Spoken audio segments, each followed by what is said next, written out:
Hi Dan. Hey there. You've been here now for almost a week on this DAV summer camp, on our 14th summer camp. Since 28 years we've been doing that. Yeah. So, you've been here a few years before, but now this is a very quick decision to get you here. Very quick. It sure was. Knowledge to come on Saturday morning, flying on Saturday evening. Thank you for doing that. We appreciate it a lot. Now, tell me your impressions just about the camp in general. Okay, well, the first thing, the organization of the camp is on par with the organization of every camp that you've done. So everything's running very efficiently, everything's running very smoothly. The thing that's, I think, special about this camp is that it has a real family feel. I mean, and the funny thing is, it's not only a family feel amongst the students, but also amongst the instructors and actually amongst myself with everybody. It's like I'm with about 180 cousins, rather than a guest instructor teaching Dieter students. Okay. Totally different feeling. Okay, yeah. That's good. That's how it's intended to be, because it's a family meeting here. Right. Well, it certainly is. It's great. So how are the students? The student levels, the black belts. How do you see the level of our DAV Modern Arnis compared to what you've seen in the US, for example? Okay, I think we talked about this in 2005, and I see it very clearly as each level has its own particular skill sets, and they're very definable. And I think that's the key difference between, let's say, the States and what is occurring in the DAV, is that each level is very definable, so that if you see a yellow belt, you can tell by the way the yellow belt is moving, by the way the yellow belt is playing. It's different than the green belt. Now, the interesting thing is, and this is where you don't see it often in many martial arts systems, is you see the same delineation of skill sets amongst first dan, second dan, third dan, fourth dan, fifth dan, and so forth. So the clarity of the skill sets, I think, is what is really, really unique. Okay. Yeah. So how much modern Arnis flavor do you see here? I think, it's funny because every Filipino martial art has its own characteristic movements, such as you see a Serrada Eskrima player and their offshoots, and you can tell they come from the same source. You see the Caliseza Strissimo people, same thing. And what I see here is the same thing. It's wrong to say that there's a lot of modern Arnis root here, because it is modern Arnis root.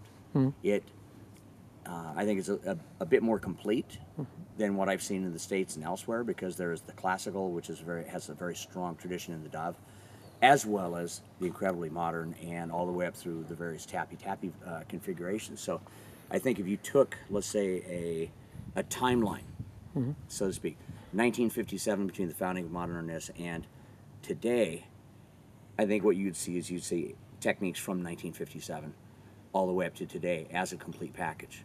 That's how I see it. That's good. Yeah, I'm very impressed by it, because usually most instructors will zero in on this aspect, that aspect, or connect various things, but not necessarily put the whole package together. Okay. I've seen the whole package here. Okay. Yeah. Now, you've seen the black belt gradings. Can you say a few words about that? Prepared. It's about the only word I can say is prepared. Usually in any kind of test gradings, what you'll get is, if it's a long grading, as fatigue sets in, there's a struggle for focus. There's a struggle to remember the requirements, injuries occur, and so forth. But on the black belt tests, first, I got to see for the first and second and third and fourth, and actually a couple go for fifth. And from the bottom up, for their levels, they were all equally prepared. Nobody got hurt. I think Sasha got a blister on his thumb, if I remember right. I mean, that's the level of injury, which means people are prepared. Yeah. People are incredibly prepared, and I think that was the most impressive part about it. How prepared they were. Yeah. how do you compare fifth dan here to fifth dan? And I don't want to say here it's they're better but or worse, but how do you think the skill set is in comparison? Because we are here on an island, we do things in Germany, and it's always interesting to see viewpoints from somebody who has good insights in different modern arnis groups in the States, and for us to know if a fifth dan here is up to level what's over there. Oh, easily.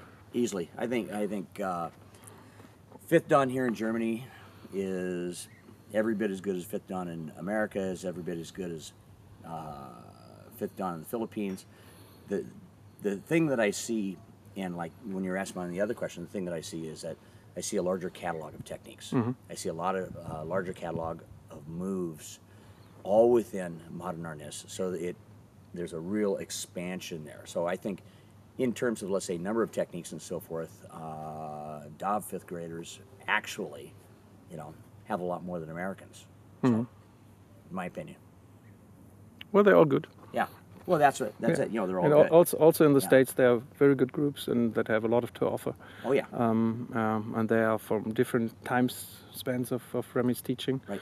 And it's always nice to be able to exchange. And as we said at the Best of the West, we all do the same, just different.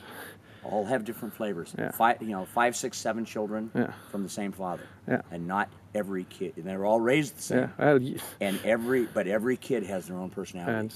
And that analogy follows through with every single modern arnis group. Whether it's Tim or Chuck or Brian, or absolutely, Bram or any of the other guys. Yeah.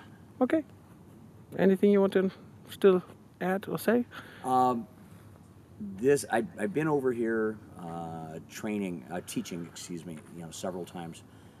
But as I said in the very beginning, this one, I have mixed feelings about this camp because I'm the substitute for Kelly. It's too bad he couldn't have been here, but I'm having the time of my life. So this is where it's almost it's not politically correct to say, hey, I'm having a really, really great time. Gosh, Kelly, I'm sorry you couldn't make it, but man, this was terrific opportunity for me, and not only working with the students, but the fascinating thing is that working with students that I didn't bring up or opening up doors to explain what I naturally do, which means good. I can take those explanations and tell my students.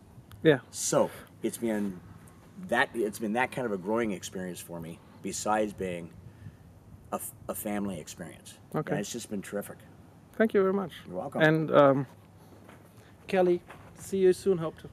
You'll be back. You'll have a great time, bud. Trust me.